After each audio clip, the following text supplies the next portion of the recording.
Mirëmëngjes, shikues të nderuar, jeni me edicionin e lajmeve të orës 8. I dërguar i posaçëm i Bashkimit Evropian për dialogun Kosovë-Serbi, Peter Sorensen, do të qëndrojë sot për vizitë në Kosovë.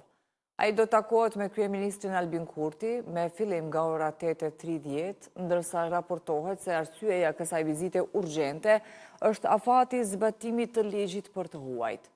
Zyra kryeministrit nuk ka dhënë shumë detaje për vizitën e Sorensen, por ka bërë të ditur se pas takimit në ndërtesën e qeverisë do të ketë deklarim për medje.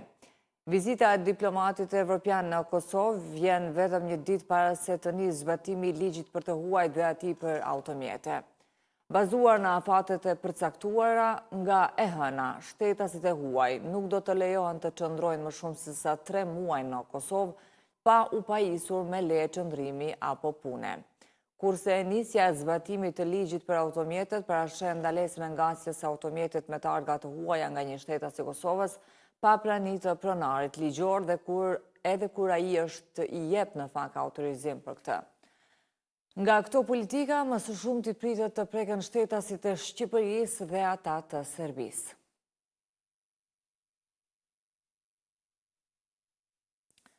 Ndërkohë, dje u bë e ditur nga Kisha Ortodokse Serbe se Patriarku Porfirie u ka dërguar letra krerëve të SBA-s, Rusisë, Francës, Italisë, Gjermanisë, Mbretërisë së Bashkuar dhe Papa Leonit, në të cilën është ankuar për 2 ligjet e reja që Kosova do të implementojë nga data 15 mars, ato për automjetet dhe për të huajt.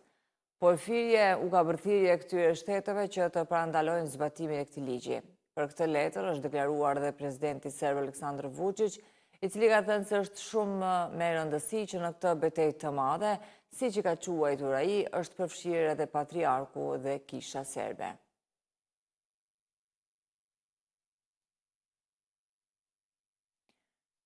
Ndërkohë, lidhur me këtë çështje, subjekti opozitar në Serbi, Partia e Re Demokratike, ka paralajmëruar për ditën e sotme protestë nga Rashka në Jarinj me sloganin "Serbët nuk janë të huaj brenda shtetit të tyre".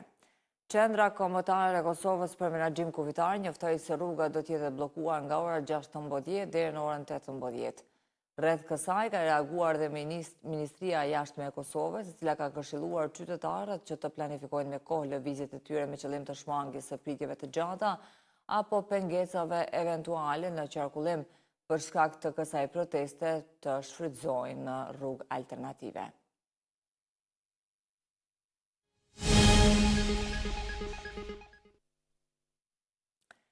Qeveria e Kosovës në mbledhjen elektronike të mbajtur mbrëm ka marrë vendim për ndarjen e 500.000 eurove në mbështetje të shqiptarëve që gjenden në lindjen e mesme, të cilët janë prekur nga situata e sigurisë për shkak të luftës që ka shpërthyer në këtë rajon. Në këtë mbledhje, ekzekutivi ka ndarë edhe mbi 1.5 milion euro për zbatimin e masave të pankosëringjalljes ekonomike, si edhe 370.000 euro për asociacionin ndërkombëtar për zhvillim.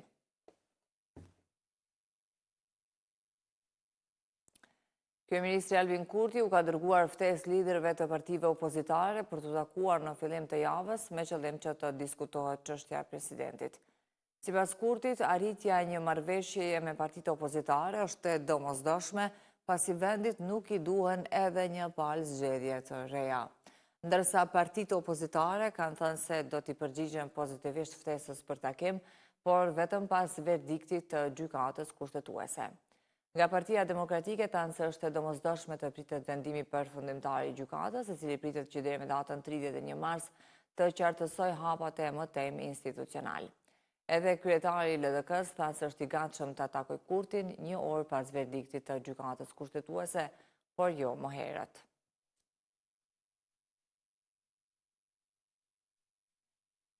Në dhomat e specializuara të Kosovës në Hag, zyra e prokurorit të specializuar ka përmbyllur paraqitjen e provave në gjyqjen e dytë ndaj ish-presidentit të Kosovës Hashim Thaçi dhe të tjerëve lidhur me akuzat për ndërhyrje në administrimin e drejtësisë.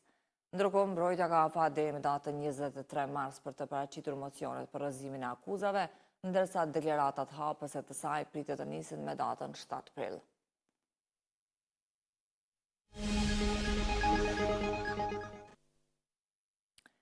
Vendimi i Shteteve të Bashkuara për të lehtësuar përkohësisht disa sanksione ndaj naftës ruse ka shkaktuar reagime të forta nga Ukraina dhe aleatët evropianë.